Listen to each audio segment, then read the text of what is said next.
What's up guys, the Teacher Investor here. So in this video, we're going to discuss how traders actually earn money from coins.ph. So yung coins.ph ay available siya both sa Android at sa iOS. So pwede kayo mag-install. If you're using iOS, just go to the App Store and look for coins.ph. Nakikita nyo yung kanyang logo, no? And then sa Android, you go to Google Play Store and also look for coins.ph. Now, pag in-open natin yung coins.ph, ito yung una nyo makikita. So, kung makikita nyo sa taas, nandyan yung Philippine Pesos, nandyan yung BTC or yung Bitcoin.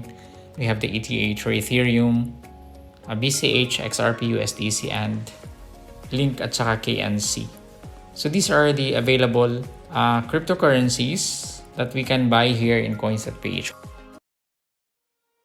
What I want to discuss now is paano ba kumikita yung mga traders sa coins.ph. Okay, so ganito yung proseso. Una ay maghahanap sila ng cryptocurrency na mababa yung price and then bibili nila using Philippine Pesos. Tapos, hihintayin nilang tumaas.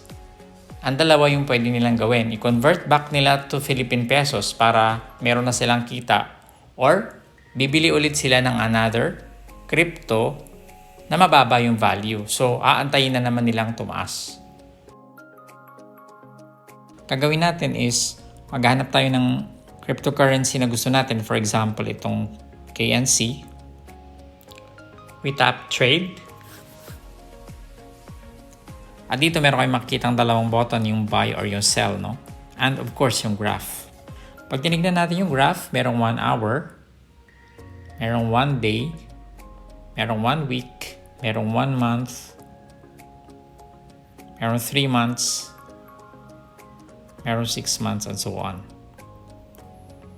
So kung titignan nyo dito sa 3 months, ano napapansin nyo? Yung nasa right, ito yung pinaka-latest. Ibig sabihin mababa ngayon. So, pwede tayong bumili. Tapos aantayin natin siyang tumaas. So pag tumaas na siya, tataas din yung pera natin. No? Okay, sinusundan nyo yung series natin on 1,000 peso Bitcoin challenge. Bumili tayo ng 1,000 peso worth of Bitcoin. Ito na yon. And merong deduction nyo na 30 pesos. No? So, nabili natin siya at ang natirang pera natin ay 970. Pero kung makikita nyo ngayon, dahil tumaas na yung Bitcoin, nasa 1,085 na siya. So makikita nyo, kumita na tayo ng 115 pesos simula nung binili natin to 4 days ago. No? So, ang recording date nito ay July 25. Binili ko yung Bitcoin ng July 24. Kumita na ng 100 pesos mahigit. No? So, pwede natin ito i-trade. Pwede natin i-convert sa peso. Meron na tayong 1,085. No? So, for example, pag tinap ko itong trade, tapos nag-sell ako, pwede ko i-convert itong Bitcoin to Philippine Pesos. Pag kinonvert all ko yan, 1,085 na siya.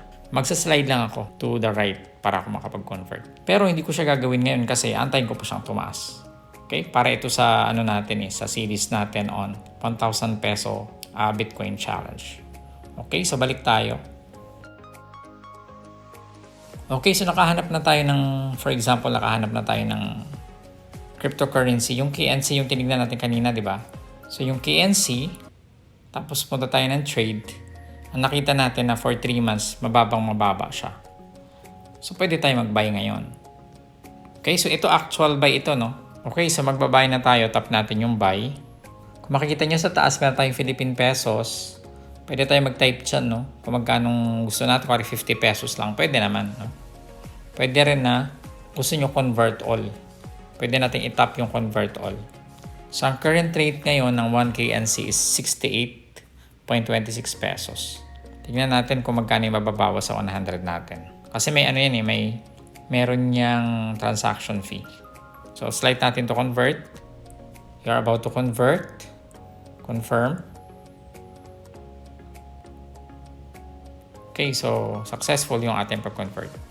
So let's go back to our wallet. Nakita nyo?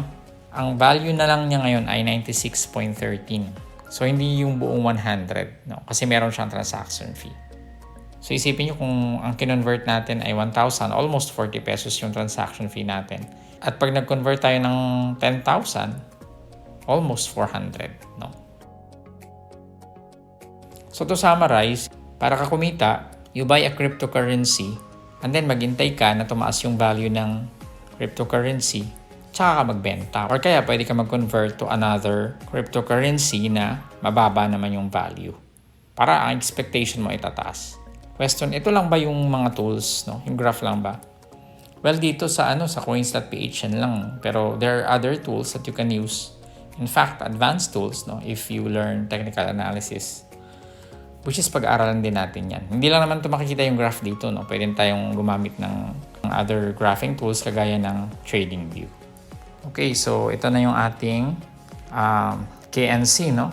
Nasa 96.34. Kanina, ayun, tumaas siya. Kita nyo, 96.34 tapos naging 96.37. Now, kung pwede siyang tumaas, pwede rin siyang bumaba, no? Hindi sa lahat ng pagkakataon na bibili kayo ay tataas yan, no?